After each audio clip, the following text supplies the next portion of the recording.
Hello दोस्तों, आज हम देखेंगे प्रशांत धवन सर की video Indian products boycott in Bangladesh, Sheikh Hasina blast India out campaign. तो चलिए देखते हैं वीडियो को। नमस्कार and welcome you all to Study IQ. मैं हूं प्रशांत धवन। नाउ यहाँ पे आप लोग बिल्कुल ठीक पढ़ रहे हैं।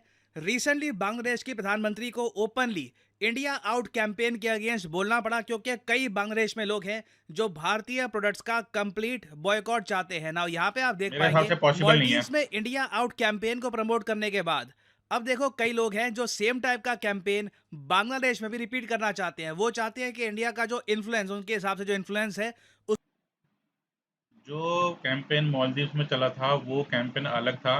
वो कह रहे थे कि हमको इंडियन मिलिट्री नहीं चाहिए। उन्होंने ये नहीं बोला कि हम इंडियन प्रोडक्ट्स को बॉयकॉट करेंगे। बांग्लादेश कह रहा है इंडियन प्रोडक्ट्स को बॉयकॉट करेंगे। अगर इंडिया से वो प्रोडक्ट लेना बंद कर देते हैं तो वो प्रोडक्ट्स वो कहाँ से लेंगे, क्योंकि इंडिया उनके बाजू में है। और बाकी अगर वो कहीं और से चीज़ें मंगाते हैं तो वो उनको महंगे दाम पे मिलेंगी। इंडिया से वो कॉटन बहुत मंगाते हैं जैसे, तो अगर वो हमसे नहीं मंगाएंगे तो कहीं और से मंगाएंगे तो वो उनको महंगा पड़ेगा। सेम केस हम पाकिस्तान का देख सकते हैं। पाकिस्तान अभी स्ट्रगल कर रहा है और इंडिया के साथ अपने ट्रेड चालू करवाना चाहता है, क्योंकि उसको बहुत सारा नुकसान हो रहा है। आर्टिकल 370 हटने के बाद 2019 से उन्होंने जो है हमारे साथ अपना ट्रेड जो है बंद कर रखा है, तो उनको परेशानी आ रही है। उसको कंप्लीटली खत्म कर दिया जाए। और जब इसकी डिमांड बांग्लादेश के सोशल मीडिया में काफी बढ़ गई थी, लगातार बॉयकॉट इंडियन प्रोडक्ट्स के जो हैशटैग हैं ये ट्रेंड कर रहे थे, तो बांग्लादेश की प्राइम मिनिस्टर को ओपनली ये कहना पड़ा कि अच्छा चलो, इंडिया को बॉयकॉट करना है ना, तो फिर जो इंडियन साड़ीज यूज करती हैं हमारी महिलाएं, उनका क्या, जो मसाले हम लोग यूज करते हैं लिखा है burn your wife's Indian saris Bangladesh PM blast BNP for running boycott India campaign. Wife's चला दो, सही है। उनका क्या, क्या इंडियन कपड़े, मसाले, कई और जो चीजें हम इंपोर्ट करते हैं इंडिया से, क्या सब कुछ हम जला दें? ये बात बांग्लादेश की प्राइम मिनिस्टर को बोलनी पड़ी अपने बांग्लादेश को ये भी नहीं भूलना चाहिए कि आज़ादी भी बांग्लादेश को इंडिया की वजह से मिली थी। मुक्ति बाहिनी का भी रोल था, पर मुक्ति बाहिनी को खड़ा करने के पीछे भी इंडिया का ही हाथ था।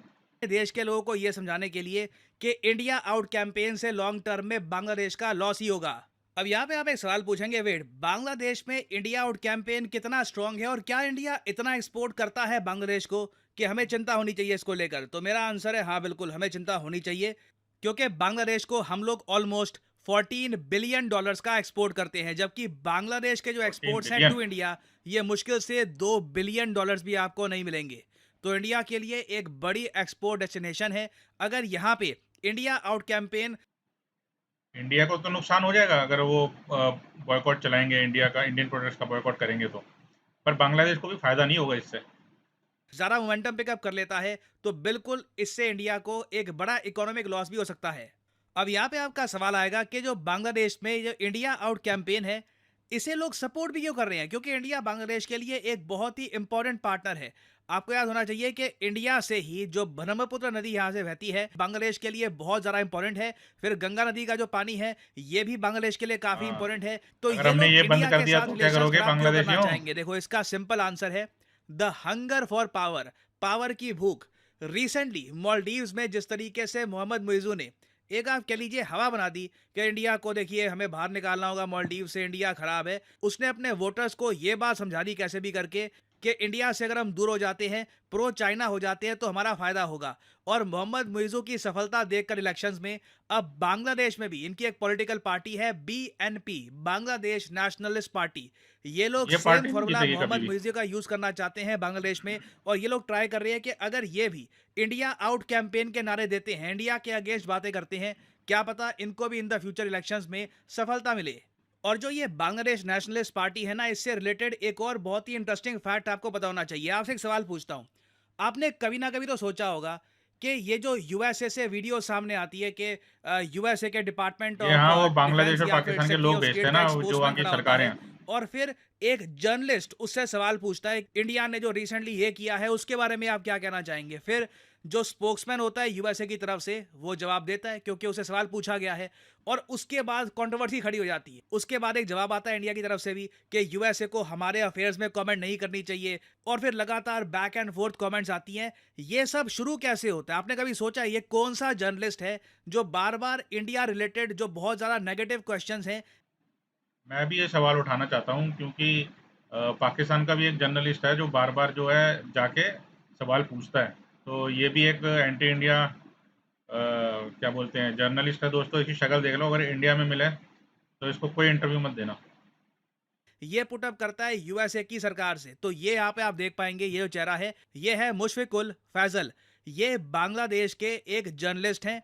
बांग्लादेश में ही इनका पोर्टल बैंड है क्योंकि बांग्लादेश की सरकार ने कहा है कि ये भगोड़े हैं, और बांग्लादेश में इनको काफी बार बांग्लादेश नेशनलिस्ट पार्टी बीएनपी का एक मेंबर भी माना जाता है। और इनके बारे में आप बेसिक गूगल भी करोगे ना तो आपको बहुत सारी रिपोर्ट्स मिल जाएगी जहां पर लिखा है कि ये बीएनपी के मेंबर हैं और इनका काम ही यही है कि इंडिया से रिलेटेड जो बहुत ज़्यादा नेगेटिव सवाल हैं वो यूएसए के स्पोक्स। मतलब ये बंदा जो है, इसको अपनी जो हिस्ट्री है उसके बारे में बिल्कुल नहीं पता क्या? मतलब जिस देश ने इनको आज़ादी दिलाई, एक देश दिया, उसी देश के खिलाफ प्रोपेगेंडा चलाते हैं, एंटी इंडिया कमेंट्स करते हैं। कमाल ही है यार। स्पोक्समैन से पूछे ताकि कंट्रोवर्सी खड़ी हो जाए। और जो इनका बांग्लादेश नेशनलिस्ट पार्टी से कनेक्शन है ना, इसके बारे में आप देखोगे बहुत ही इंपॉर्टेंट फैक्ट ये है कि 2006 के आसपास, 2001 से लेकर 2006 में बांग्लादेश में जो प्रधानमंत्री थी खलीदा जिया, जो बांग्लादेश नेशनलिस्ट पार्टी से बिलोंग करती है, जो हिस्टोरिकली बताया जाता है काफी हद तक प्रो पाकिस्तान है, तो खलीदा जिया के असिस्टेंट प्रेस सेक्रेटरी थे मुशफिकुल फैजल अंसारी। तो यहाँ पे मैं आपको बताना चाहता हूँ कि बांग्लादेश में जो बीएनपी पार्टी है ये सिर्फ बॉयकॉट इंडिया का कैंपेन नहीं चलाती, ये वेरियस और अफेयर्स में भी इन्वॉल्व रहते हैं। अब यहाँ पे आपका एक बहुत ही बेसिक सवाल आएगा कि जो ये बांग्लादेश नेशनलिस्ट पार्टी है, कल को ये अगर पावर में आ गए बांग्लादेश में तो इंडिया को काफी दोस्तों प्रॉब्लम हो ये जाए। जो मैप है आप जो सामने देख रहे हो, वेस्ट की तरफ जितना भी एरिया है ना, मेरे हिसाब से इंडिया को बैन कर देना चाहिए कि कोई भी फ्लाइट जो है वो इंडिया होके नहीं जाएगी। फिर बांग्लादेशियों को या तो ईस्ट होके चाइना के अंदर घुसना पड़ेगा, या श्रीलंका के तरफ से होते हुए मिडल ईस्ट, या जिसको हम वेस्ट एशिया भी बोलते हैं, वहाँ जाना पड़ेगा या आगे निकलना पड़ेगा। तो अगर ऐसा कुछ होता है तो हमें इनको जो एयरवे है वो देना बंद कर देना चाहिए। जाएगी। ये तो बहुत ज्यादा एंटी इंडिया लोग हैं, इंडिया के जो प्रोडक्ट्स हैं ये बॉयकॉट करना चाहते हैं, रिलेशंस भी खराब हो सकते हैं इंडिया के साथ। वेल देखो, मैं आपको ये बता दूं 2023 में ना इस बात को लेकर काफी चिंता थी कि अगर शेख हसीना बांग्लादेश में इलेक्शन हार जाती है तो बिल्कुल इससे प्रोलॉन्ग्ड पॉलिटिकल और इकोनॉमिक इंस्टेबिलिटी आ सकती है, और इससे इंडिया के साथ जो बांग्लादेश के रिलेशंस हैं ये भी बुरी तरीके से खराब हो सकते हैं। बट थैंकफुली ऐसा नहीं हुआ। As of now Sheikh Hasina की जो पॉलिटिकल पार्टी है अवामी लीग, ये बांग्लादेश में फुल मेजोरिटी से सरकार चला रही है। और मोस्ट रिसेंटली ही बांग्लादेश में इलेक्शंस हुए हैं 2024 के जनवरी मंथ में, और अगले इलेक्शन आराम से 2029-30 के आसपास ही होंगे। तो फॉर द टाइम बिंग चिंता करने की आवश्यकता नहीं है।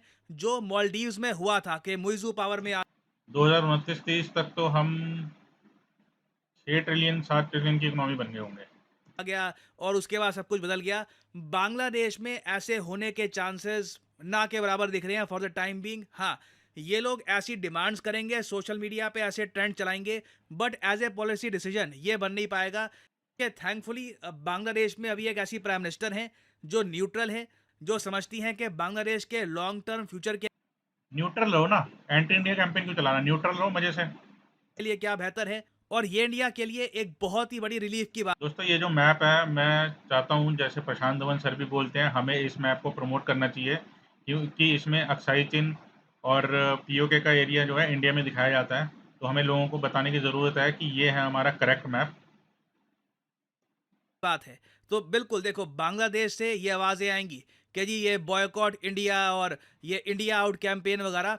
बट आई एश्योर यू आने वाले कई सालों तक बांग्लादेश में कोई भी इंडिया आउट कैंपेन सक्सेसफुल नहीं होने वाला। और फाइनली यहाँ पे मैं आपसे एक सवाल ही पूछूंगा कि टैंटलुम ये एक बहुत ज़्यादा रेयर मेटल है, ये हाल ही में किस नदी में डिस्कवर किया गया है? ये है दोस्तों इसका आंसर मुझे नहीं पता, अगर आपको पता है तो ज़रूर कमेंट बॉक्स में लिख देना। मैं आशा करता हूँ कि आपको प्रशांत धवन की ये वीडियो पसंद आई होगी और मेरा रिएक्शन भी। अगली वीडियो के लिए बने रहिए मेरे साथ। धन्यवाद।